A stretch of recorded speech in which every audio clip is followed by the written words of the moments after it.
Buenos días, hermanos, ¿cómo están? Gracias a Dios, un gusto verlos en esta mañana de domingo, hermanos.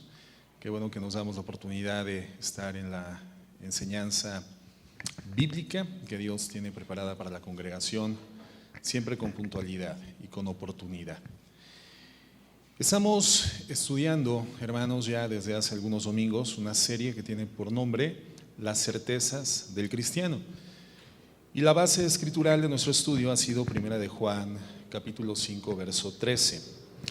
Y hemos definido, hermanos, tres certezas fundamentales que encontramos en la palabra de Dios y que el apóstol Juan define la importancia de saber la escritura a fin de poder entonces reaccionar afirmativamente por la presencia del Espíritu Santo a estas certezas, al conocimiento de aquello en lo cual nuestra vida debe de estar ciertísimamente fundamentada. Hemos comentado que vivimos en un mundo carente de certidumbre. El mundo camina y transita cotidianamente, hoy más que nunca, en una circunstancia generalizada de cosas inciertas. Nadie podría definir lo que va a suceder en el futuro inmediato, ni siquiera. Estamos cada vez en condiciones mucho más inestables en términos generales. Pero nosotros como hijos de Dios sí tenemos certezas y nuestras certezas son absolutas. De hecho, la palabra certidumbre apela a aquello que es ciertísimo, aquello cuyo cumplimiento es siempre garantizado.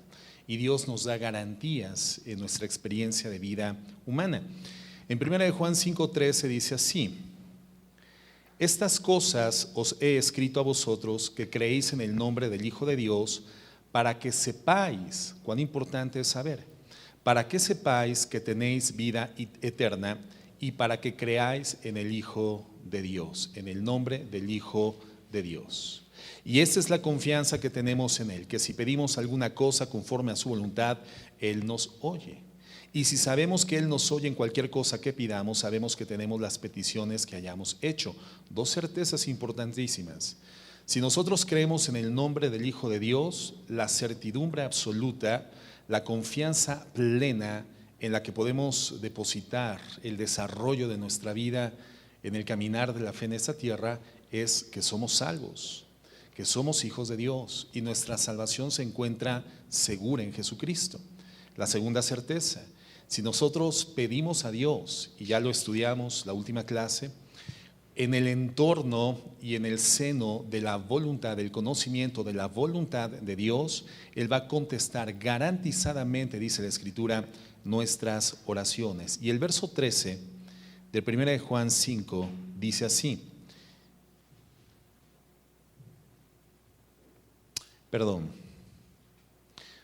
no es el 13, voy a rectificarlo, y ahí vamos en el 15.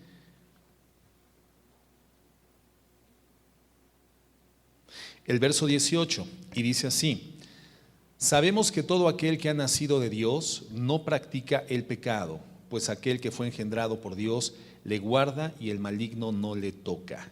Otra certeza que tenemos, hermanos, esta palabra tocar, el maligno no nos toca, no significa entrar en contacto, significa que no nos va a gobernar, no tomará nuevamente la hegemonía de nuestras vidas a través de la práctica del pecado. Entonces, tenemos certezas extraordinarias, hermanos: vida eterna, contestación de oraciones y una vida que ya no será nuevamente gobernada por el pecado. Y está hablando de personas redimidas por la gracia, personas genuinamente cristianas. Ahora, nosotros tenemos que vivir, hermanos, con estas certezas acendradas profundamente en nuestro corazón como hijos de Dios. Porque si no acendramos, si no arraigamos, hermanos, estas certidumbres en nuestra vida de fe, entonces vamos a experimentar en este mundo incierto muchas consecuencias negativas. Y una de las consecuencias negativas, hermanos, de no creer en las certezas de Dios, o por ignorancia, o por falta del desarrollo de la fe en su palabra, es la depresión. La depresión. Vivimos, como lo hemos comentado, en un mundo lleno de presiones y de conflictos, y la depresión, hermanos, hoy en día afecta prácticamente a toda la gente. De hecho, los cristianos, hermanos, por esta circunstancia que comentábamos, por falta de conocimiento, por falta de sapiencia y por falta de una fe que tendría que estar debidamente dimensionada, igualmente, hermanos, muchas veces no somos inmunes a este problema de la depresión. Cuando leemos la Biblia, nos damos cuenta de que hombres que han sido fuertemente usados por Dios a lo largo de la historia experimentaron o cursaron por condiciones o estadios de profunda depresión en sus vidas. Por eso es muy importante enfrentar este tema desde la perspectiva de la palabra de Dios. La Biblia, hermanos, nosotros lo sabemos, es la palabra de Dios y por lo tanto aborda todos los problemas que podemos llegar a experimentar humanamente y también nos entrega mecánicas dinámicas y eficaces para poder enfrentar este tipo de problemáticas en las que podemos vernos involucrados. El único lugar en el que podemos buscar y encontrar seguridad y una respuesta absolutamente cierta a cualquier naturaleza de problema del alma es precisamente, hermanos, la palabra de Dios. Y como cristianos, pues debemos de prestar mucha atención a lo que la Biblia dice acerca de la depresión. ¿Por qué? Bueno, por tres razones fundamentales. En primer lugar, porque ya lo hemos comentado, ni siquiera los cristianos somos inmunes a un estado de depresión. ¿Quién podría decir jamás he experimentado una tristeza profunda, jamás me he sentido deprimido? Creo que todos en algún momento de la vida hemos cursado por un estadio de depresión. En segundo lugar, es importante porque sin duda alguna, en algún momento de nuestro caminar en la fe, el Señor nos va a asignar la tarea de ayudar a una persona que se encuentra cursando por este estadio de la vida, por la depresión. Y necesitamos presentar respuestas eficaces, reales, genuinas, auténticamente autoritativas, establecidas en la palabra de Dios, para que esa persona pueda salir de esa circunstancia.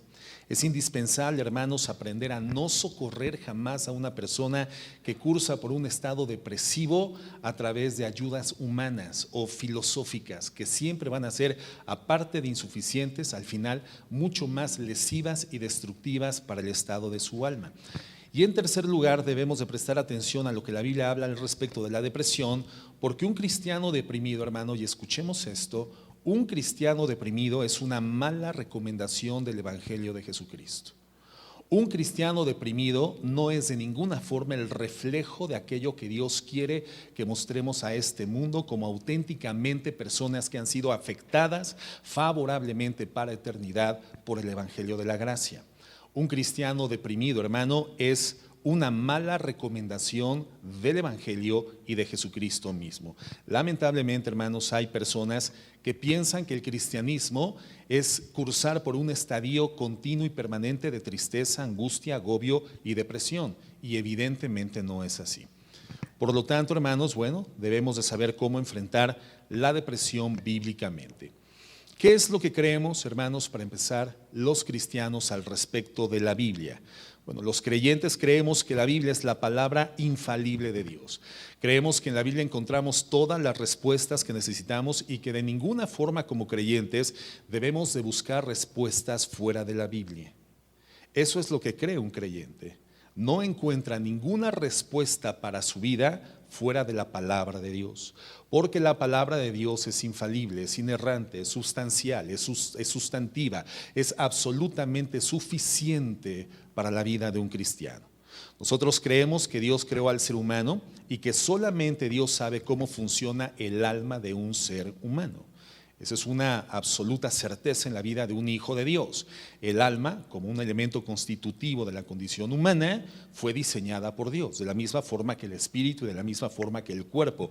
Por lo tanto, todos los problemas que tienen que ver con el alma, la mente, las emociones, la voluntad, etcétera, tienen una solución directa de parte de Dios contenida en la Biblia, en la palabra de Dios. Solamente, hermanos, Dios puede ayudar realmente a través de la Biblia a una persona que se encuentra en un momento de depresión. Solamente a través de la Biblia Dios opera por su Espíritu Santo a favor de una persona que se encuentra deprimida. Entonces vamos a iniciar, primeramente, hermanos, viendo qué es la depresión. Tenemos que definir, conceptualizar la depresión para poder delimitar la exposición.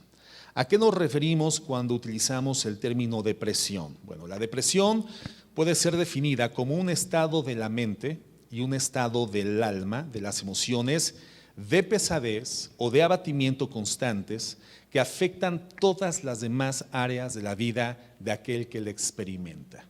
Eso es la depresión, hermanos. Es un estado del alma, es un estado de la mente, es un estado de las emociones, de pesadez y de abatimiento constante, continuo, ininterrumpido, que termina afectando todas las demás áreas de la vida de aquel que experimenta depresión. Por lo tanto, estamos hablando de una circunstancia que no tiene que ver con una tristeza temporal. Todos, hermanos, hemos transitado por momentos emocionales donde podemos experimentar tristeza, pero hay una diferencia importante entre la tristeza y la depresión. La tristeza, hermanos, es una emoción, es una reacción emocional a circunstancias del medio ambiente en el cual nos desarrollamos. Si tú recibes una noticia no muy favorable, seguramente vas a experimentar la emoción de la tristeza, pero esto no significa que vas a permanecer de forma indefinida y vas a profundizar agudamente en la experiencia de la tristeza. Todos tenemos un acondicionamiento de solidez emocional en el fundamento de la palabra. Esta tendría que verse mucho más fortalecida para poder transitar dinámica y rápidamente por las experiencias de la tristeza. Cuando hablamos de la depresión, hermanos, no estamos hablando de una tristeza temporal o transitoria. Estamos hablando de una tristeza prolongada, que se agudiza en el tiempo y que lleva a la persona a la gradual pérdida de la expectativa y de la esperanza. Así se caracteriza, se distingue, se define la depresión, hermanos. Es una persona con una tristeza aguda que se profundiza cada vez más y le ha llevado gradualmente a perder expectativa y esperanza sobre su vida misma. Estamos hablando de un estado de abatimiento profundo. Y encontramos textos bíblicos que describen el estado de depresión. Por ejemplo, en el libro de los Salmos. En los Salmos encontramos la experiencia de hombres que estuvieron deprimidos por diversas causas. Por ejemplo, vamos al Salmo 32. Encontramos al rey David, después de haber pecado con Betsabé, en un estado de depresión. Y dice el Salmo 32, verso 3. Mientras callé, es decir, mientras no confesé mi pecado, mientras intenté mantener en oculto, en secrecía, la comisión del pecado que había registrado en mi vida, evidentemente hablando del pecado con Betsabé, de adulterio y de asesinato, dice, se envejecieron mis huesos y en mi gemir, fíjate en esta palabra, en mi gemir todo el día. En un gemir, en un clamor, en una condición de angustia que producía el gemir de David continuamente, todo el día. Ese salmo describe a David como un hombre que desde que se levantaba hasta que se acostaba gemía, un hombre continuamente triste, continuamente abatido. Hermanos, eso es una clara descripción de un estado de depresión. Otra descripción de depresión la encontramos en el Salmo 38, también una experiencia en la vida de David. En el verso 3, Salmo 38, 3, y leamos con atención, por favor, dice así: nada hay sano en mi carne a causa de tu ira, ni paz en mis huesos a causa de mi pecado. Subraya ahí, por favor, la expresión final, a causa de mi pecado. Porque mis iniquidades se han agravado sobre mi cabeza, mi carga pesada se ha agravado sobre mí, hieden y supuran mis llagas a causa de mi locura. Estoy encorvado, estoy humillado en gran manera, ando enlutado todo el día, porque mis lomos están llenos de ardor y nada hay sano en mi carne. Estoy debilitado y molido en gran manera, gimo a causa de la conmoción de mi corazón. Aquí podríamos en alguna porción del Salmo pensar que David está describiendo el estado corpóreo, el estado físico, pero no está describiendo un estado físico. En el verso 8 está definiendo finalmente el contexto de este sufrimiento. Todo lo que habla de las heridas, de sus lomos y todo esto es una ilustración del real estado del alma por la que se encontraba cursando en ese momento David, y lo define por causa de mis iniquidades y por causa de mi pecado. Al final dice, gimo, lloro, me lamento, clamo a causa de la conmoción de mi corazón. Por lo tanto, hermanos, este estado descrito por David es un estado del alma, es un estado de la mente, es un estado de las emociones. Entonces encontramos una clara y muy detallada, hermano, descripción de un estado de depresión. una persona abatida verdaderamente por la tristeza. En el Salmo 42 tenemos nuevamente a David en un diálogo con su alma. Él está platicando con su alma, digámoslo así, consigo mismo. Está en un momento reflexivo, introspectivo, y dice así: ¿por qué te abates, oh alma mía? Él cuestiona el estado que cursaba su alma. ¿Por qué estás abatida, alma mía, y te turbas, te conturbas dentro de mí? Espera a Dios, porque aún he de alabarle, salvación mía y Dios mía. Entonces vemos, hermano, la descripción del estado del alma abatida, conturbada, entristecida, realmente deprimida. En el Nuevo Testamento, hermanos, en 2 Corintios 4, el apóstol Pablo utiliza 4 palabras que describen el sentimiento de una persona deprimida, afectada por la depresión. Y dice el verso 7 de la siguiente forma: pero tenemos este tesoro, se está refiriendo a la predicación del Evangelio, al Evangelio mismo, tesoro glorioso.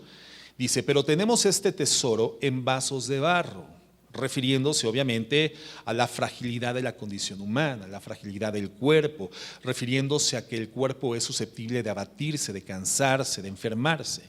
Y dice entonces, tenemos este tesoro del Evangelio dentro de nuestra condición de fragilidad humana, para que la excelencia del poder sea de Dios y no de nosotros, que estamos, y fíjate a continuación, dice, atribulados. Y comienza a describir por qué se refiere al cuerpo como un vaso de barro, algo frágil, algo quebradizo, algo que puede perder la estructura fácilmente. Dice, nosotros que estamos atribulados. La palabra tribulación, hermanos, o tribulación se refiere a una presión producida por una circunstancia cualquiera, una circunstancia de presión o de opresión del alma, de la mente moral, por cualquiera que sea la circunstancia. Y creo que todos en algún momento hemos experimentado presiones que han literalmente oprimido nuestra alma. Eso significa, hermanos, atribulados.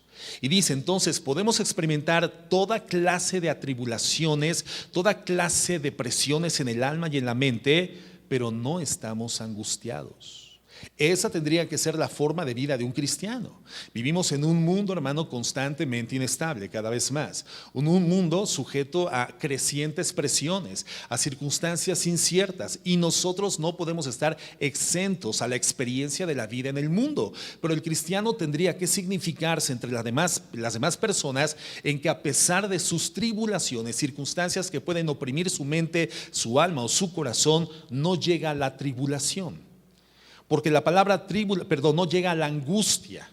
La palabra angustia, hermanos, es la primera palabra que utiliza Pablo para poder abordar el tema de la depresión, circunstancia que no tendría que estar presente jamás en la vida de un hijo de Dios, que puede estar atribulado en todo, pero nunca angustiado, en apuros. ¿Qué significa en apuros, hermanos? Sin camino, sin recursos, sin saber qué hacer, perplejo, cuando se acabaron las alternativas. Delante de ti ya no tienes más opciones y más recursos para intentarle dar solución eficazmente a una situación adversa. Eso significa, hermanos, en apuros. Pero aun cuando los cristianos muchas veces nos vamos a ver en condiciones carentes de recursos, sin caminos abiertos a la vista humana, dice nunca desesperados. Y el desespero, hermanos, es otra característica de la depresión. Perseguidos, mas no desamparados. Y la palabra desamparado, hermano, significa ser dejado atrás, ser olvidado. Y el cristiano, hermano, cuando se deprime, siente que ha sido olvidado por Dios. Ese es un claro signo distintivo de una persona que, en estado redimido, una persona que ha sido salva por la gracia en Cristo Jesús, se encuentra deprimida. Llega a pensar que Dios mismo le ha desamparado. Llega a pensar que literalmente está totalmente dejado de la mano de Dios, que Dios le ha olvidado. Pero la palabra de Dios dice en Hebreos 13:5 que es imposible que Dios desampare a un hijo suyo, porque Dios dijo, no te desampararé ni te dejaré.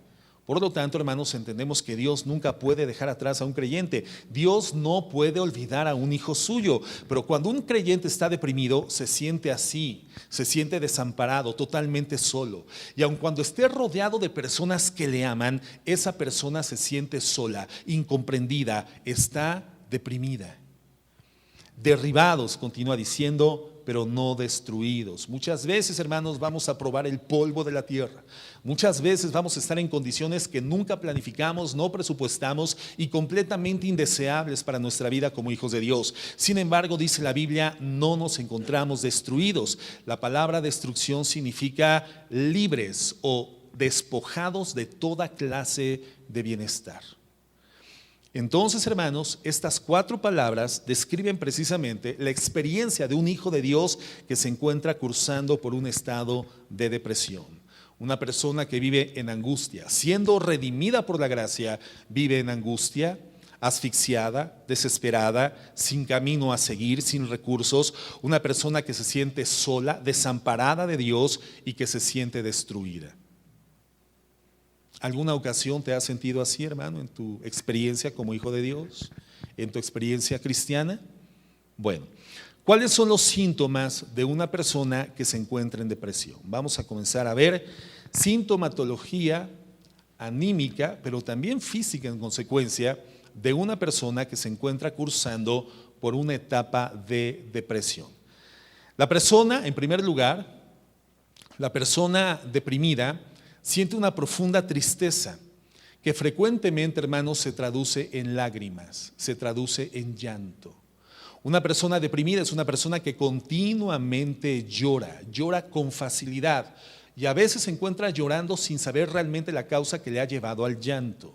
Es una persona que continuamente llora por causa de una tristeza constante y profunda. Y esa es la experiencia, hermano, que describe David en los Salmos cuando dice, en mi gemir todo el día. Un clamor de tristeza, un clamor de angustia, un clamor de absoluta carencia de expectativa y de esperanza sobre la vida, sobre su vida misma. También él dice, fueron mis lágrimas, mi pan de día y mi pan de noche. Es decir, mi alimento es la tristeza, mi alimento es el llanto, son las lágrimas. Esto, hermano, evidentemente habla de un estado de depresión. Otro síntoma, en segundo lugar, hermano, característico de la depresión es la autocompasión. La autocompasión. Una persona deprimida se torna autocompasiva y suele utilizar frases como nadie me entiende. Es que nadie ha vivido lo que yo estoy viviendo. Nadie puede saber cómo me siento. Nadie me entiende. Eso es una actitud autocompasiva. ¿Alguna ocasión te has escuchado a ti mismo hablando de esta forma sobre tu condición, sobre tu estadio, tu curso por la vida? Es que nadie me entiende. Es que tú no sabes lo que yo estoy sintiendo. Es que tú no estás experimentando lo que yo estoy experimentando. No has vivido lo que yo estoy viviendo. Pero si tú vivieras, que no te lo deseo, si tú vivieras lo que yo estoy viviendo, entonces me entenderías. Es autocompasión. La persona que piensa o siente que nadie puede compadecerse de sí mismo, sino solamente ella. Es una persona que se siente incomprendida en su entorno social y por lo tanto alude a su propia compasión, autocompasión. En tercer lugar, hermanos, otro síntoma distintivo de la depresión es la falta de interés y la falta de eficiencia. Falta de interés y falta de eficiencia. Personas que habiendo tenido actividades o hábitos que en el pasado les representaban, cosas que les interesaban profundamente, hoy comienzan a dejar esas cosas, esas actividades, esos hobbies o esos hábitos completamente de lado. Es una persona que deja de sentir interés por las cosas en general, pero finalmente termina derivado en una pérdida de interés por la vida misma. Pierde el interés por la vida misma, pierde el sentido de hacer las cosas que hacía en el pasado, que le motivaban, que generaba gozo, al menos transitorio, físico en su vida, pero ya no tiene interés por esas cosas y eso termina derivando en una pérdida general sobre la vida misma. En cuarto lugar, hermanos, un síntoma distintivo de la depresión es la falta de confianza en sí mismo. Falta de confianza en sí mismo. Y esa es una circunstancia, hermano, que lleva a la persona deprimida a ser profundamente dependiente de alguien más. La persona que piensa que ya no puede hacer las cosas y no cuenta con la ayuda, el auxilio, con una herramienta que le permita, provista por alguien más, hacer las cosas que habitualmente hacía en el pasado con facilidad. La persona que comienza a desarrollar un fuerte sentido de dependencia hacia otra persona, y generalmente esa otra persona termina siendo drenada anímicamente, drenada emocionalmente por la persona deprimida, porque es altamente demandada, altamente exigida, porque la persona deprimida siente que no es capaz de hacer las cosas por su propia facultad, por su propia habilidad, por su propia capacidad. En quinto lugar, hermanos, otro de los síntomas distintivos de una persona deprimida es el retardo psicomotor. Retardo psicomotor. La persona comienza a moverse de una forma lenta, pasiva, y comienza a ser lenta en su expresión corporal, pero también comienza a ser lenta, por ejemplo, en su forma de hablar. Sus pensamientos comienzan a letargarse, su reacción del habla, su expresión verbal igualmente comienza a hacerse lenta. Parecería que la vida es un lastre muy pesado que tiene que estar jalando todos los días, y hay un decaimiento del movimiento corporal, hay un decaimiento de la habilidad mental y hay una falta de expresividad en su vida. Signos distintivos de depresión. En sexto lugar, perturbación del sueño. Perturbación del sueño. Un síntoma básico de la persona deprimida. La persona deprimida pierde el control de su reloj biológico del sueño. La mayoría de las veces puede padecer un insomnio constante, o cuando llega a conciliar el sueño suele despertarse en la madrugada para no poderlo volver a conciliar en el resto de lo que queda de la noche.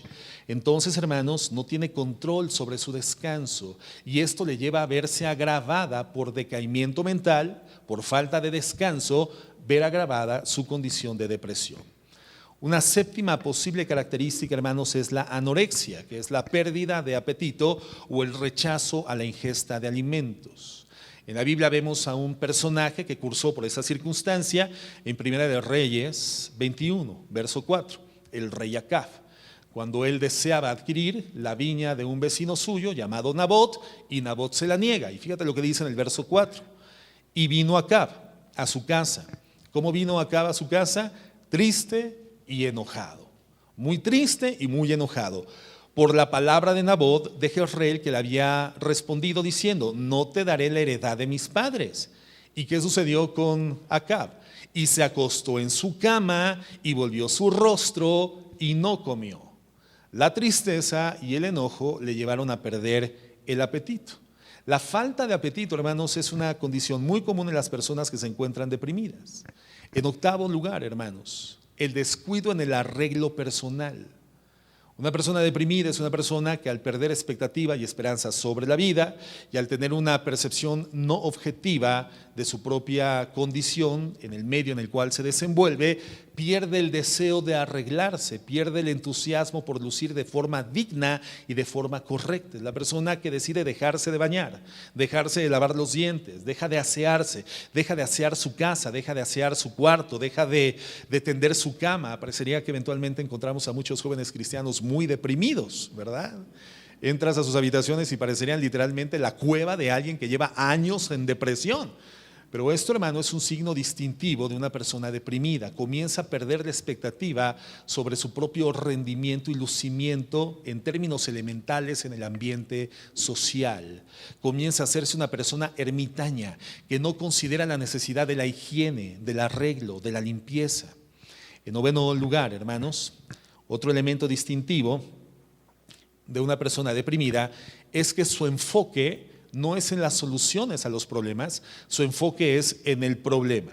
Es la persona que al hablar siempre te habla del problema y lo presenta de una y de otra forma, una arista u otra arista del problema, desde una perspectiva y desde la otra perspectiva. Y literalmente puede presentarte el problema expuesto de forma detallada y descriptiva, en forma muy minuciosa, muy detallada, pero nunca considera la posibilidad de una solución. Una persona deprimida se enfoca en los problemas y no en la solución. En décimo lugar, hermanos, tendencias suicidas. Tendencias suicidas. Una persona deprimida, cuando es un creyente, un hijo de Dios, entendemos que su tendencia suicida no es en el sentido de esa tendencia del mundo, la persona que no tiene ninguna expectativa y ninguna esperanza y finalmente sí cobra su vida. En el creyente, hermano, la tendencia suicida existe, pero se manifiesta generalmente con expresiones como Señor, llévame. O sea, transfiriendo su tendencia suicida a la responsabilidad de Dios. O sea, yo no me quito la vida porque sé que si me quito la vida me voy al infierno. Pero Señor, si yo no me la voy a quitar, entonces tú quítame la vida, por favor. Esa es una tendencia suicida disfrazada de espiritualidad. Es la espiritualización de una tendencia suicida. Señor, no sé para qué estoy aquí en la tierra, llévame ya a tu presencia. ¿Alguna ocasión te has escuchado hablar de ti o hablar al Señor de esta manera? Señor, ya, no más, llévame a tu presencia. Como si Dios ahora fuera el responsable de quitarte la vida para que dejaras de sufrir en la experiencia humana. Es una forma espiritualizada de la tendencia suicida y evidentemente, hermanos, es un síntoma de depresión.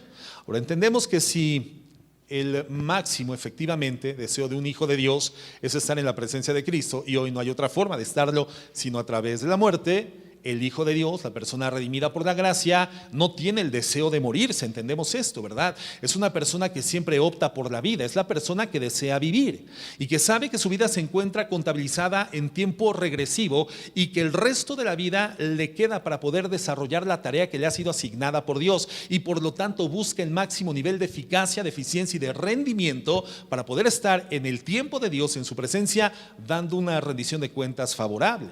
Es lo que dice el apóstol Pablo. Yo desearía morir, pero si me preguntan, ¿quieres morir para estar con el Señor o vivir para continuar haciendo la obra que te encomendó? Prefiero seguir viviendo por causa del Evangelio. O sea, mi más grande deseo es estar con el Señor Jesucristo, pero mi deseo es vivir para continuar efectuando la asignación que el Señor me ha dado. Por lo tanto, hermano, por mucho que anhelemos estar con el Señor, la tendencia emocional, la tendencia mental, la condición anímica de un hijo de Dios genuinamente no tendría que ser hacia la pérdida de la vida. Y desear perder la vida por causa del sufrimiento, hermano, es una tendencia suicida. Y esto, hermano, significa, o esto distingue un curso por la depresión.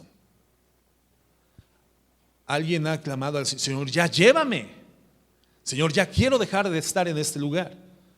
Bueno, el punto es que no has seguramente evaluado de forma objetiva el estado de tu alma. Elías, hermano, el profeta Elías, nada menos, cursó por una circunstancia de este tipo.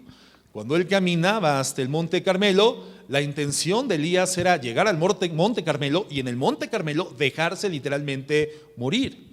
En términos generales, hermanos, en términos generales, estos son síntomas de una persona que se encuentra pasando por una condición de depresión. La pregunta sería la siguiente: ¿por qué se deprimen las personas? ¿Por qué se deprimen las personas? ¿Cuál es, digámoslo así, la dinámica de la depresión? ¿Cuáles son las causas de una depresión? Bueno, primeramente, cuando hablamos de una depresión, tenemos que estar conscientes de que hay problemas que son orgánicos, que son fisiológicos en una persona, que pueden dar como una evidencia, una sintomatología de la existencia de un problema fisiológico a través de la depresión. Depresiones que tienen su origen en un sistema endocrinológico no equilibrado, no estable, problemas hormonales, problemas glandulares o problemas directamente asociados con la anatomía del cerebro. Problemas cerebrales pueden generar en consecuencia una sintomatología, hermanos, de depresión. Pero en la mayor parte de las ocasiones, en el mayor porcentaje de los casos, hermanos, la depresión no es causada por problemas anatómicos del cerebro, ni por problemas endocrinológicos, hormonales o glandulares, hermanos. La mayoría de las veces, la depresión tiene diferentes causas que no son orgánicas, que no son fisiológicas, no son anatómicas. Un pastor, cuando se encuentra en consejería con un feligrés, con un miembro de la iglesia, tiene que tener el nivel de conocimiento elemental básico de ciencias para poder identificar cuando se encuentra ante un problema orgánico y entonces orientar a esa persona hacia la consulta médica correspondiente, o cuando se encuentra ante un problema de carácter espiritual. El Señor Jesucristo, hermano, un maestro en la detección de los orígenes de los problemas. El Señor Jesucristo nunca intentaba sanar a una persona cuyo problema era espiritual. Y nunca intentó liberar de un problema espiritual a una persona cuyo problema era físico. Al enfermo lo sanaba y a la persona endemoniada la liberaba. El Señor no se confundía. Entonces, un hijo de Dios que se encuentra llamado al ministerio en el ejercicio práctico de la vida pastoral tiene que desarrollar el conocimiento, adquirir el conocimiento elemental básico para poder detectar cuando está ante la presencia de una circunstancia que está siendo originada por problemas orgánicos, fisiológicos o anatómicos, y entonces orientar a la consulta médica correspondiente sin dejar de lado y sin renunciar a la responsabilidad de la consejería espiritual. Sin embargo, hermanos, estadísticamente, el mayor porcentaje de los casos de depresión entre hijos de Dios no tiene su origen en problemas orgánicos ni fisiológicos, sino en otro tipo de problemas. ¿Cuáles son entonces las causas más comunes de la depresión? ¿Cuáles son las causas más comunes de la depresión? Bueno, en primer lugar, problemas del temperamento, hermanos. Problemas del temperamento. Hay personas que por su temperamento es más fácil que se depriman que otras. Por ejemplo, en términos generales, hay personas que son introvertidas y hay personas que son extrovertidas. Estadísticamente, ¿qué tipo de personalidad creen ustedes, hermanos, que tienden más hacia la depresión? ¿La persona extrovertida o la persona introvertida? La persona introvertida, efectivamente, tiene una mayor tendencia a la depresión. ¿Por qué es esto? Porque la persona introvertida suele evaluar las circunstancias mucho más profundamente, más concienzudamente para tomar decisiones a fin de expresar sentimientos o pensamientos al exterior de su vida. Por lo tanto, una persona introvertida suele contener mucho más emociones, contener mucho más pensamientos sin poderlos procesar de manera correcta una vez que se han acumulado sustancialmente al interior de su alma. Entonces, una persona introvertida suele estar lidiando continuamente con una serie de pensamientos, con una serie de consideraciones, percepciones u opiniones o sentimientos que no ha podido extrovertir por ese continuo análisis sobre la mejor condición, el mejor escenario o el mejor tiempo y oportunidad para extrovertir lo que hay dentro de su alma. Ahora, ¿está mal ser una persona introvertida? Por supuesto que no. Esto evidentemente no depende de ti. Esto es un perfil de personalidad que el Señor en su estructura emocional, la que te ha asignado, pues ha definido que tú tengas. Entonces, un temperamento introvertido, hermano, no necesariamente es malo. De hecho, personas que han sido grandemente, fuertemente usadas por Dios en la historia bíblica y en la historia del cristianismo han tenido un perfil de personalidad introvertido y no extrovertido. ¿Qué es lo que se encuentra mal entonces, hermanos? Lo que está mal es la introspección. ¿Cuál es la diferencia? Bueno, la persona introspectiva es aquello que todo el tiempo está autoexaminándose. Todo el tiempo está autoevaluándose. Y la evaluación para sí misma nunca es aceptable. Siempre es una evaluación negativa. Y entonces esa persona piensa que tampoco los demás, las personas del medio en el cual se desenvuelve, tienen una apreciación evaluatoria positiva, afirmativa sobre su persona. Y entonces eso le lleva a una cerrazón de sentimientos y pensamientos extrema. Es una persona susceptible de deprimirse, de sentirse aislada, de sentirse no comprendida o de sentirse no amada. La introspección excesiva, hermanos, esto puede llevar a la persona introvertida a ser inclinada o a ser susceptible de experimentar depresión. En segundo lugar, causas de la depresión. La condición física. La condición física. Como seres humanos, pues no podemos olvidar, hermanos, que estamos constituidos tripartitamente. Tenemos un espíritu, tenemos un alma y tenemos un cuerpo. Y entre el alma y el cuerpo, la interacción es muy estrecha, es muy intensa. Y por eso cada vez vemos más problemas del cuerpo que tienen un origen en el alma. Y encontramos también problemas del alma que tienen un origen en el estado del cuerpo. Un cuerpo enfermo puede abatir el alma.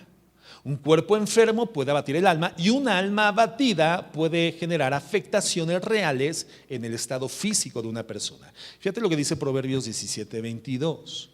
Proverbios 17:22. El corazón alegre, hablando del alma, hablando de las emociones, hablando de sentimientos equilibrados, hablando de una inteligencia que percibe la realidad de forma objetiva. El corazón alegre constituye buen remedio, mas el espíritu triste seca los huesos. El espíritu triste tiene la capacidad de generar afectaciones en el estado físico y cada vez se descubre más científicamente la interacción, la relación fortísima entre el estado del alma, el estado anímico de una persona y su condición física. Problemas de hipertensión, problemas de cardiopatías, hermanos, muchas veces están directamente asociadas no a un problema anatómico del corazón o a un problema de origen en el flujo sanguíneo dentro de las venas y arterias, sino a condiciones continuamente variables de estados de estrés.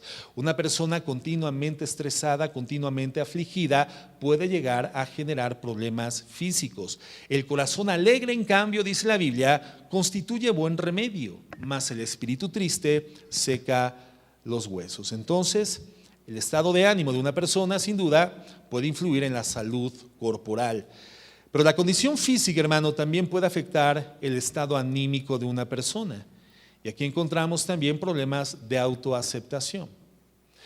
La condición física de una persona puede generar en su percepción problemas de autoaceptación física que pueden ser propicios para desencadenar un estado de depresión. Las personas que atribuyen demasiada importancia a su estética para sentirse autoaceptadas socialmente, autoaceptadas y aceptadas socialmente. Hay personas cuya condición, lucimiento o estado físico es vital para su autopercepción y para sentirse aceptadas y percibidas afirmativamente en el medio social en el que se desenvuelven. Y aquí encontramos la tercera causa de depresión, hermanos, cuando como hijos de Dios absorbemos los patrones del mundo, cuando nos permitimos absorber los patrones del mundo. Tenemos que recordar que el mundo tiene sus patrones. El mundo valora en función de su percepción desequilibrada, surrealista, relativa de la vida, desarrolla la valoración de sus propios patrones, la valoración de sus estándares. El problema es que cuando nosotros como hijos de Dios absorbemos los patrones o la forma en la cual desarrolla o evalúa las cosas el mundo, podemos vernos en graves problemas. Por ejemplo, el tema de la belleza física, sobre todo en el caso de las mujeres. El mundo tiene un concepto de belleza. Y muy frecuentemente la mujer cristiana, si no alcanza el estándar del concepto de belleza del mundo, puede llevar a esa mujer a la depresión. El estándar de la delgadez, por ejemplo, en la estructura física de una mujer que el mundo evalúa o califica como bella. O el estándar de las formas voluptuosas en la condición física, la estructura anatómica de una mujer, cuando el mundo decide evaluar esta anatomía como la virtud o el valor de la belleza. Y entonces, hermanos, a lo largo de la historia, en la medida en la cual el mundo ha transitado de un concepto de belleza física anatómica de la mujer a otro concepto de belleza física anatómica en la mujer, las mujeres han experimentado diferentes estadios y periodos de depresión. Las mujeres muy delgadas, cuando la belleza del mundo atribuía esta particularidad o esta virtud a las mujeres muy voluptuosas, las mujeres delgadas, por más que intentaban generar una voluptuosidad mayor en su cuerpo y no podían, entonces tendían a deprimirse. Cuando el mundo define que la delgadez extrema, las tallas 0, definen la belleza estética de una mujer, entonces las mujeres para cuya estructura física una talla 0 es absolutamente imposible, terminan generando problemas de depresión por absorber los estándares del mundo. La palabra de Dios dice en Proverbios 31, asociado precisamente a la belleza de la mujer: la gracia es engañosa y vana, vacía la hermosura. ¿Dónde radica verdaderamente la belleza de una mujer cristiana?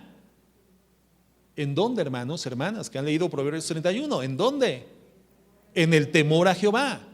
La mujer que teme a Jehová, esa es la que será verdaderamente aceptada, verdaderamente evaluada, con equilibrio. Esa mujer será alabada, virtualizada, distinguida, visible. Será la mujer ejemplar, la mujer que teme a Jehová, no la mujer cuya talla es 0 o la mujer que es muy voluptuosa. De ninguna forma Dios otorga el valor de una mujer en su estructura física. Y esto no solamente sucede con las mujeres, hermanos. Sucede también en el caso de los varones, en el caso de los hombres. Cada vez los estereotipos de fortaleza y una constitución física hiperequilibrada e hiperdesarrollada comienza a consumir la perspectiva de autopercepción de hijos y de hijas de Dios. Y esto nos puede llevar a condiciones de depresión. Mujeres cristianas que están deprimidas porque no se autoperciben como mujeres bonitas, y esto las lleva a la depresión. Otro valor del mundo que puede llevarnos a esto, hermano, es el valor que el mundo le da al éxito, al dinero o el concepto de felicidad. El mundo tiene un concepto distorsionado de felicidad porque lo asocia directamente a la obtención y a la detención de bienes materiales y de fama, de reconocimiento social.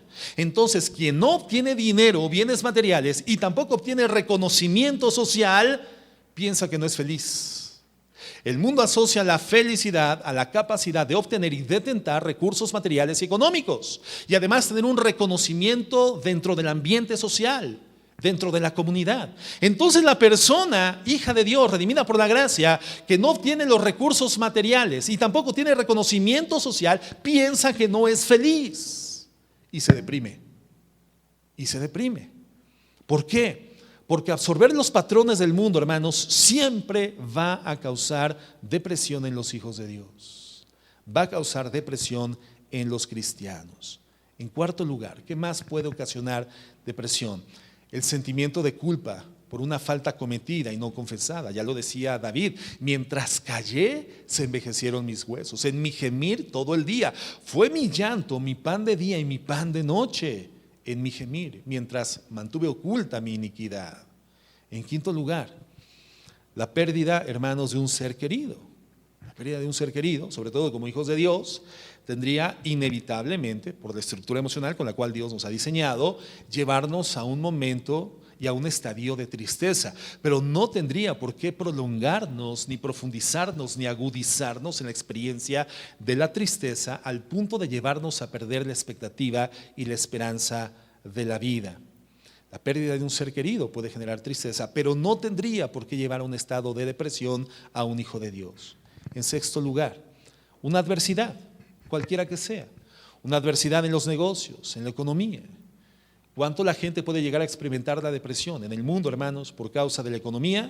Bueno, lo hemos visto, las ocasiones en las que, en términos globales, el mundo ha entrado en quebrantos financieros generales, las caídas bursátiles. ¿Cuántas personas que al verse perdidas de la forma de vida material que tenían antes de la crisis, finalmente decidieron quitarse la vida, suicidarse por la pérdida de estatus, por la pérdida de comodidad o la pérdida del dinero? ¿Qué más puede generar depresión? Resentimiento. ¿Qué más? Envidia. ¿Qué más? Autocompasión. Todas estas, hermanos, son causas indirectas de depresión. Son causas indirectas de depresión. Y fíjate lo que estoy diciendo, indirectas. ¿Por qué? Porque ninguno de estos factores causan depresión. Ninguno de estos factores causan depresión. Lo que causa la depresión es la respuesta incorrecta ante estas situaciones como hijos de Dios. Esos factores que acabamos de mencionar o que acabo de mencionar, hermanos, no tendrían por qué causar depresión. La verdad es que todos podemos cursar por alguna de estas circunstancias. Todos en alguna forma, en mayor o menor medida, hemos experimentado estos factores. La diferencia es la manera en la cual tú respondes, la forma en la cual asumes, interiorizas y resuelves los problemas factoriales de la vida que pueden desencadenar en tu alma un estado de depresión. El problema no es el problema es cómo asumes, cómo resuelves, cómo afrontas, cómo encaras el problema. Eso es lo que puede llevarte a la depresión. Por lo tanto, hermano, el culpable de sentirse deprimido es la persona que está experimentando depresión.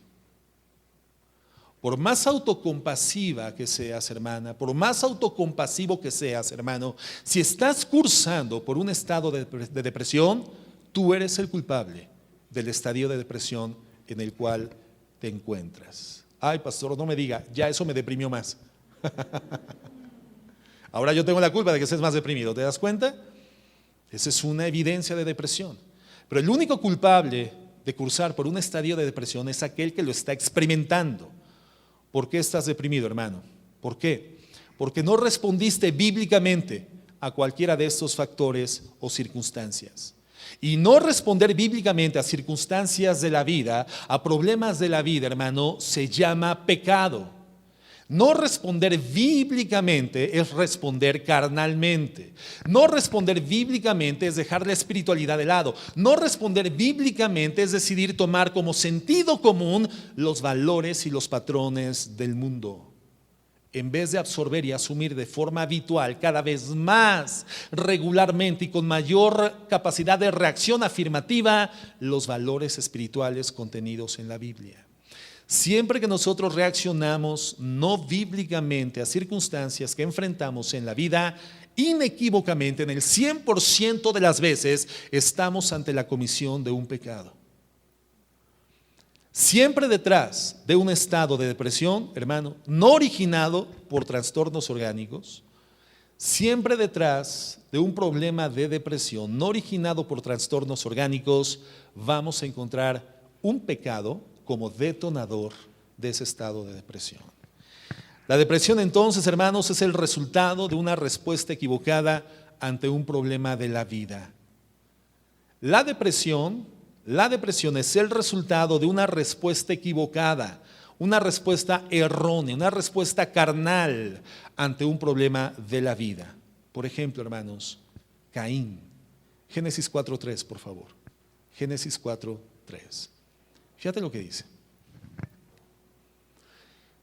El caso de Caín. Y aconteció andando el tiempo que Caín trajo del fruto de la tierra una ofrenda a Jehová. Y Abel trajo también a los primogénitos de sus ovejas, de lo más gordo de ellas, y miró Jehová con agrado a Abel y a su ofrenda.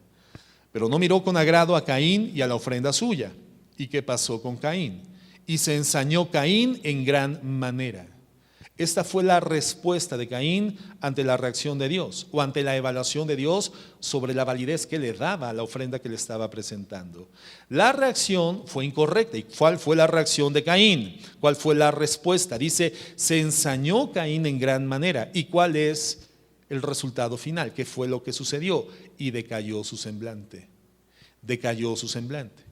Entonces, ¿qué es lo que estamos viendo? Estamos viendo a un hombre que hace algo equivocado. Caín hace algo equivocado, pero Dios en su gracia y felicidad se lo hace ver, le informa que lo que acaba de hacer, la ofrenda que le acababa de entregar no era aceptable para él. ¿Y cuál fue la respuesta de Caín? En vez de arrepentirse y hacerlo bien, se ensañó en contra de su hermano Abel. Tuvo resentimiento en su corazón, se ensañó contra su hermano. ¿Cuál fue el resultado? Dice la Biblia, se ensañó contra su hermano y decayó su semblante. Sin embargo, Dios le da una solución. Es decir, Dios no deja a Caín en su estado de extravío, no lo deja en su confusión, en su autoengaño. Dios no deja a Caín en una condición de confusión. Y en el verso 6, Dios le da una respuesta afirmativa. Dios le da una alternativa de acción. Dios le da la salida a esa condición. Y dice así, entonces Jehová dijo a Caín, ¿por qué te has ensañado? ¿Y por qué ha decaído tu semblante? Si bien hiciereis, ¿no serás enaltecido? Y si no hicieres bien, el pecado está a la puerta. Con todo esto a ti será tu deseo y tú te enseñorearás de él. En otras palabras, hermanos, Dios le está diciendo a Caín, si tú respondes bien, si tú haces lo correcto, en vez de estar decaído, serías enaltecido en tu ánimo. En vez de deprimirte al punto de convertirte en un asesino, tu estado de ánimo se encontraría equilibrado, estaría enaltecidas tus emociones serían correctas, serían favorables, se encontrarían en su justo nivel si hicieres lo correcto. Todos como hijos de Dios ante los problemas de la vida, los inevitables avatares, las inevitables circunstancias adversas, hermanos, nos encontramos en la misma disyuntiva de Caín. ensañarnos en nuestro corazón porque lo que estamos experimentando no es lo que habíamos previsto, presupuestado o deseábamos de una circunstancia, o hacer lo que Dios dice en la Biblia y en consecuencia mantener un estado equilibrado en nuestro ánimo, en nuestra mente y en nuestra alma, el manejo coherente de nuestras emociones, productivas siempre para la gloria de Dios. El problema es cuando no hacemos lo que Dios nos dice que hacemos, que debemos de hacer, y la consecuencia, hermanos, es inequívocamente, inevitablemente, el decaimiento del alma, la tristeza profunda, la depresión. La depresión. Caín respondió mal y eso le llevó a la depresión. Entonces, muchas veces, hermanos, nos encontramos deprimidos. Pero la culpa de la depresión se encuentra en la forma en la cual respondemos a las circunstancias que enfrentamos. Tenemos un problema y no respondemos correctamente al problema. Y además eso termina agravando más el problema. Y continuamos respondiendo mal. Y por eso los estados depresivos, hermanos, se agudizan, se profundizan, se hacen cada vez más complejos, suman más factores. Y finalmente, hermanos, son nudos muy complejos de desanudar, problemas muy complejos de atender, encontrar el cabo de origen para poder desenredar, salir de esa maraña de circunstancias de afectación del alma puede llegar a ser muy complejo, porque literalmente es el caminar, es el descender en una espiral sin fondo. Y todo nace por la forma inapropiada de responder ante una circunstancia de la vida.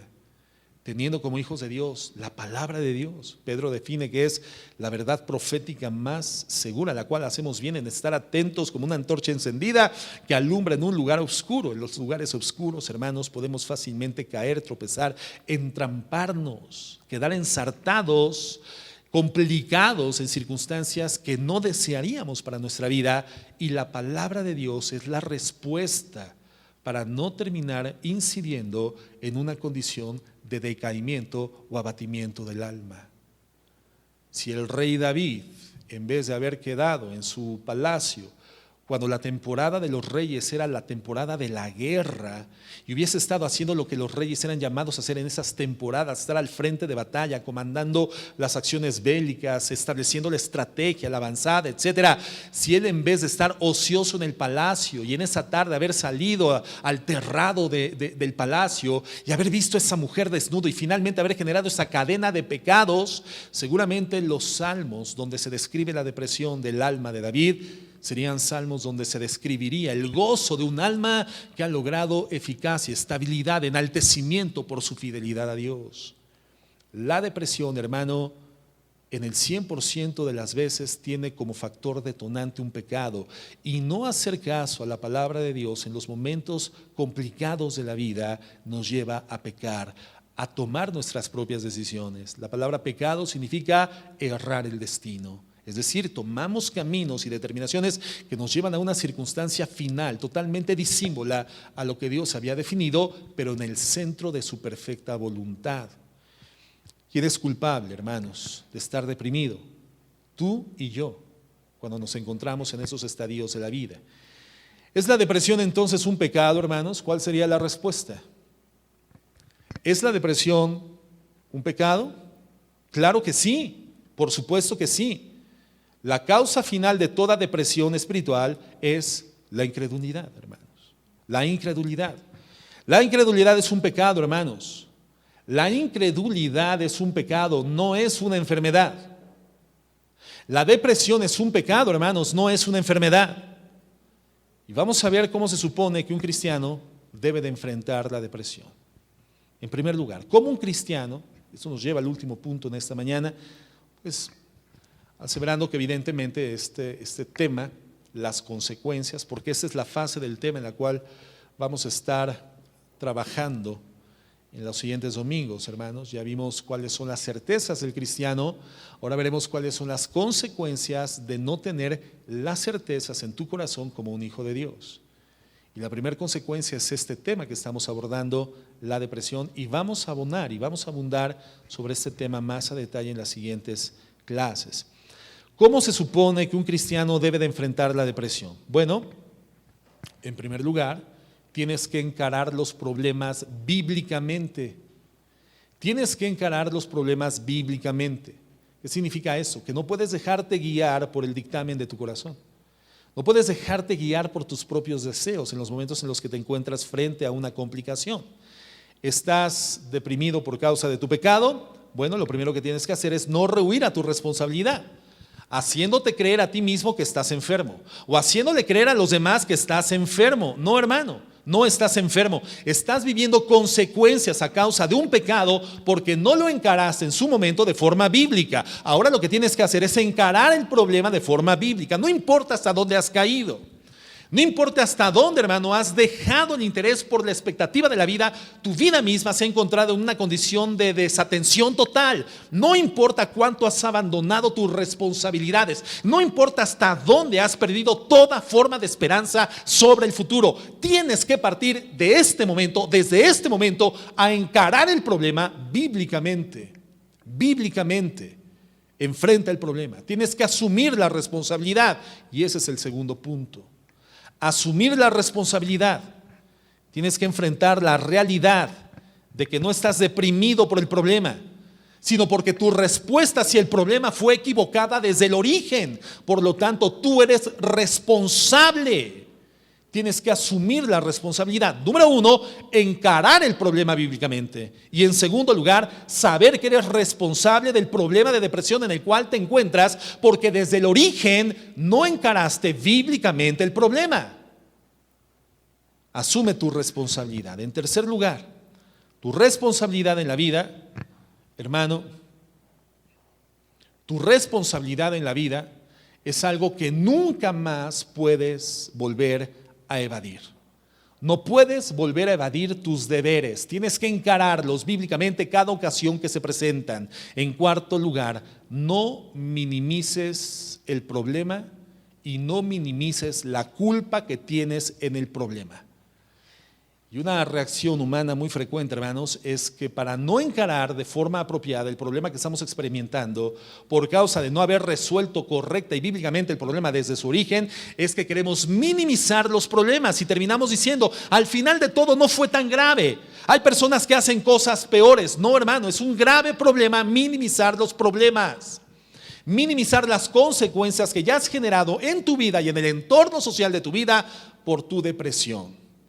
No minimices el problema. ¿Por qué? Porque por muy grande que sea tu problema, hermano, Dios es más grande que el problema que tienes. El tamaño de tu problema, hermano, no se compara en nada con el tamaño de nuestro Dios. Jamás va a haber un problema más grande que Dios. Y entender esta realidad, esta verdad, te lleva a ver al descubierto, a ver al desnudo el problema que te has ocasionado y el problema que has ocasionado a los demás, para encararlo con responsabilidad y comenzar a resolverlo de forma bíblica. Y en quinto lugar, busca ayuda apropiada. Y eso evidentemente hay que definir lo que es ayuda apropiada. Bueno, la ayuda que te da una persona capacitada por Dios, usando los métodos de Dios, los métodos bíblicos, bajo la dirección del Espíritu Santo, para ayudarte verdaderamente a salir del problema. La psicología durante un siglo, hermano, nos hizo creer que solamente los especialistas podían tratar los problemas del alma. Y a lo largo de los años, pues esto, hermano, ha demostrado su falsedad. Eso es una mentira. Ahora, yo no estoy nulificando del todo el valor y la importancia de la psicología en algunas áreas de la vida, pero evidentemente la psicología es absolutamente insuficiente y generalmente genera sesgos que llevan a desvíos más graves en el alma de una persona que es atendida psicológicamente por los problemas de su alma. Es absolutamente insuficiente para poder resolver el problema del alma de una persona. De hecho, algo fundamental, hermanos, algo fundamental es que no hay lugar para la consejería bíblica especializada a menos que seas un pastor. No hay lugar para la consejería bíblica especializada a menos que seas un pastor. Y si no eres un pastor, hermano, tendrías que comenzar a restringirte, autorrestringirte de estar dando consejería bíblica especializada. La consejería espiritual es una función asignada bíblicamente al pastor, a los pastores. Ahora, entendemos, la Biblia también menciona que todos como hijos de Dios tenemos la facultad de aconsejarnos y exhortarnos bíblicamente. Pero si el problema de una persona requiere la atención espiritual especializada por su nivel de profundidad y afectación, entonces es indispensable que esa persona busque el consejo de un pastor. Dios ha puesto a los pastores para eso. Deja de buscar, hermano, hermana, la respuesta en tus amigos, en tu comadre, en el compadre, en tu mamá, y menos si no es una mujer redimida por la gracia. En tus compañeros de trabajo necesitas, si eres un hijo, una hija de Dios, consejería espiritual especializada, y Dios ha dotado a los pastores para desempeñar esa función. Un pastor está obligado a ser competente en todos los ámbitos de la consejería bíblica. Un pastor, un hermano en la fe no está obligado a eso. Un hermano en la fe que eventualmente te exhorta sobre alguna circunstancia propia de la vida, gracias a Dios que está ese exhorto. El Señor nos diseña para edificarnos mutuamente, y lo comentábamos el miércoles pasado en la clase de mitad de semana. Es importante y entender que estar en la iglesia es un efecto que Dios desarrolla y permite para la mutua edificación. Sin embargo, cuando hablamos de problemas espirituales agudos, profundos, que requieren de una atención continua, progresiva, especializada, supervisada, monitoreada, esto, hermano, tiene que ser sujeto a la cobertura de consejería pastoral. En la revista médica cristiana, así se llama, traducida al español, la revista médica cristiana, un medio serio de publicación científica en los Estados Unidos, se expuso el caso de un médico que tiene un paciente con una enfermedad real a nivel nervioso. Pero este médico sabe que aun cuando él puede tratar el problema físico de esta persona, esa persona también necesita urgentemente consejería espiritual. Entonces él en este artículo pregunta: ¿a quién voy a enviar a este paciente? ¿A quién se lo voy a confiar? Si lo envío a un psiquiatra, solamente lo va a tratar con psicotrópicos, y evidentemente esto va a agudizar el problema a largo plazo de esta persona. Y si confío en un pastor, existe el riesgo, en primer lugar, de que el pastor piense que este tipo de problemas tienen que ser tratados psiquiátricamente. Y en segundo lugar, el riesgo de que sea una persona espiritualmente incompetente para la consejería espiritual. Y el médico dice: colegas, refiriéndose a los médicos, ustedes no tienen la culpa de esa disyuntiva. La culpa la tienen los ministros de Dios que han incumplido con sus deberes. Un médico hablando así a los ministros, o refiriéndose así a los ministros, y dice: es la hora que los pastores se arrepientan del pecado que han cometido contra Dios y contra su pueblo, y por primera vez tomen en cuenta la consejería bíblica. Y tienes razón, la consejería bíblica, hermanos, es una función pastoral. Eventualmente, cuando hay hermanos que ya han alcanzado desarrollo espiritual y que ese ha sido probado por vía de su propia experiencia de vida, pueden recibir la delegación pastoral de dar consejería especializada, pero siempre bajo la supervisión y el seguimiento pastoral. La responsabilidad al final delante de Dios siempre será de un pastor. J.J. Adams, hermano, dice lo siguiente: el psiquiatra debe de regresar a la práctica de la medicina, que es la única esfera legítima de su competencia, y el ministro debe de regresar a la tarea que Dios le ha dado, que le ha asignado y que le ha sido robada, y muchas veces él ha abandonado la consejería espiritual. Entonces un pastor debe de saber distinguir cuando el problema de un hermano es fisiológico, cuando es orgánico y cuando está ante un problema de carácter espiritual, y atender los asuntos espirituales eficazmente con la palabra de Dios. Entonces, cuando tengas un problema profundo, ¿qué tienes que hacer, hermano, hermana? ¿Qué tienen que hacer? Un problema de depresión profunda, agudizado, has caminado largo trecho de tu vida, o no importa cuánto tiempo has caminado, simple y sencillamente te encuentras en una condición deprimida. Ya vimos los factores, ya vimos los síntomas, ya vimos las características distinguibles. Si te has visto reflejado por estos elementos distinguibles, estas características, o digámoslo así, sintomatología, sin importar cuánto tiempo hayas cursado en esta condición, es necesario que solicites apoyo de consejería pastoral en tu iglesia. Es urgente que pidas consejería de la palabra de Dios. En lo subsecuente, hermanos, vamos a tratar pues más profundamente estos temas específicos, todos consecuentes, todos a consecuencia de no tener acendrado en nuestro corazón las certezas que la palabra de Dios nos da como hijos del Señor. Si tú has creído en el nombre del Señor Jesucristo, tú tienes la salvación. Si tú eres un hijo de Dios y oras al Padre conforme a su voluntad, siempre en el 100% de las veces tendrás la respuesta a la petición de tu corazón. Y en tercer lugar, si eres un hijo de Dios, el pecado nunca más gobernará tu vida. Satanás no te puede tocar, no puede volver a gobernar tu vida a través del pecado. Si estas verdades, por cuanto las sabemos, por cuanto están escritas en la palabra de Dios, son vivenciales en tu existencia, entonces tú no tendrías por qué cursar por periodos de depresión.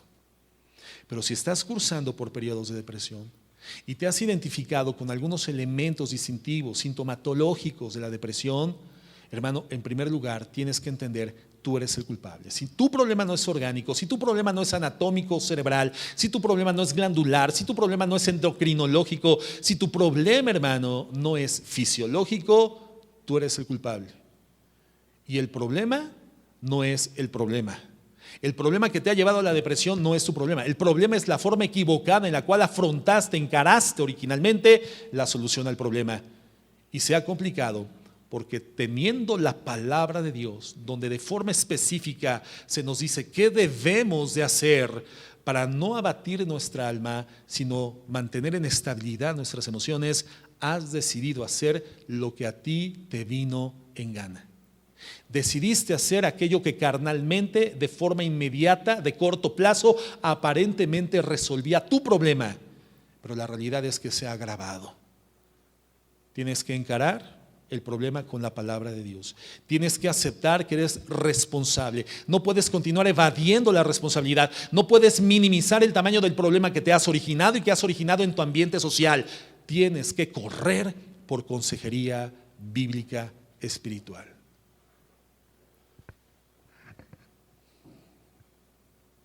Yo no sé para quién fue este mensaje en esta mañana. Pero si no estás cursando por un problema de depresión, como lo decíamos, el segundo elemento importante para tratar el tema es que muchas veces como hijos de Dios nos vamos a encontrar en la necesidad de ayudar a alguien espiritualmente por una condición de depresión. Pero si estás cursando por depresión, porque lamentablemente ni siquiera los hijos de Dios somos inmunes a esto, hermanos, entonces haz lo que debes de hacer. Encara bíblicamente el problema, asume tu responsabilidad, deja de evadirla, no minimices el problema y busca consejo pastoralmente. Vamos a orar. Señor, te damos gracias por tu amor y misericordia, por el cuidado glorioso que tienes en nuestras vidas, Señor, porque no duerme ni adormece aquel que guarda a su pueblo, porque no dará nuestro pie al resbaladero, porque eres sombra a nuestra mano derecha, porque eres Dios. Porque hoy entendemos, Señor, cada vez más que separados de ti nada podemos hacer. Sin ti estamos perdidos y sin esperanza. Pero tú, Señor, eres la esperanza de los siglos. Eres el Rey de gloria. Eres el Dios creador y el Dios resolutor de la complejidad del problema humano. El problema del hombre se encuentra en un alma caída y tú has resuelto por la redención ese problema. El problema de tus hijos se encuentra en un alma que todavía tiene los rezagos o el acumulado de la práctica del pecado, que nos lleva a una inercia con la cual tenemos que combatir todos los días a fin de llevarla a ser contrarrestada. Pero estamos continuamente cayendo, mi Dios, todavía por el impulso y la fuerza de esa inercia. Y para el problema del alma redimida tienes la solución. Solamente tú, Señor, tienes la solución. Señor, te pido que obres con tu palabra y por tu palabra convicción en el corazón de mis hermanos.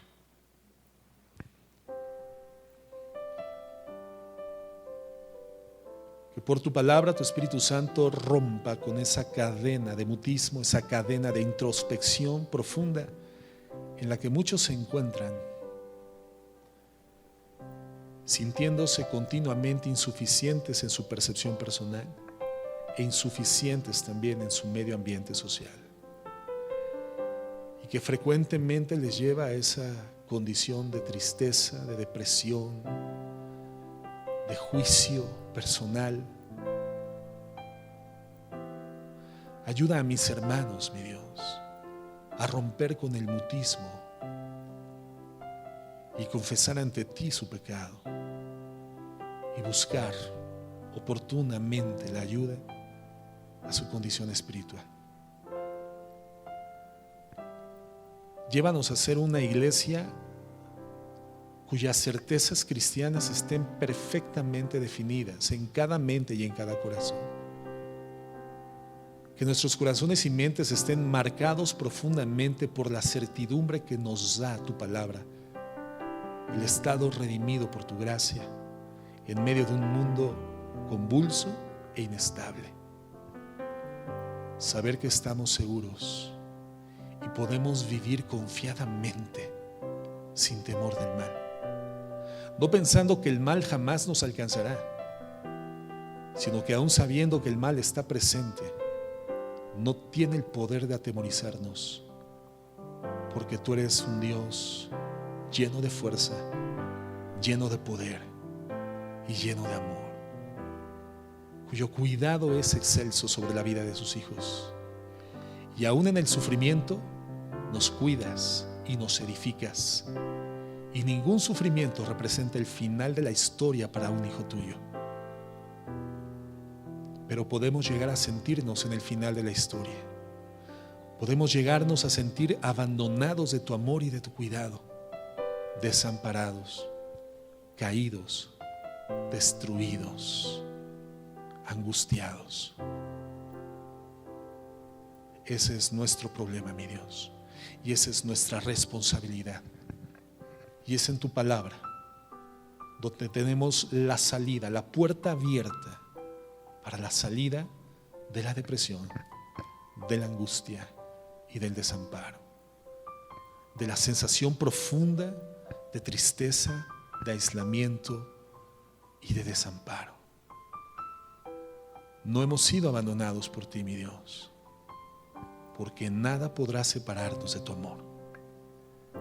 Enséñanos, mi Dios, a vivir por ti y para ti, y a ser humildes, y entender que la estructura del cuerpo eclesiástico diseñada por ti tiene una lógica funcional, que la consejería pastoral, Señor, ha sido diseñada por ti para el bien de tu iglesia, para la gloria de tu nombre.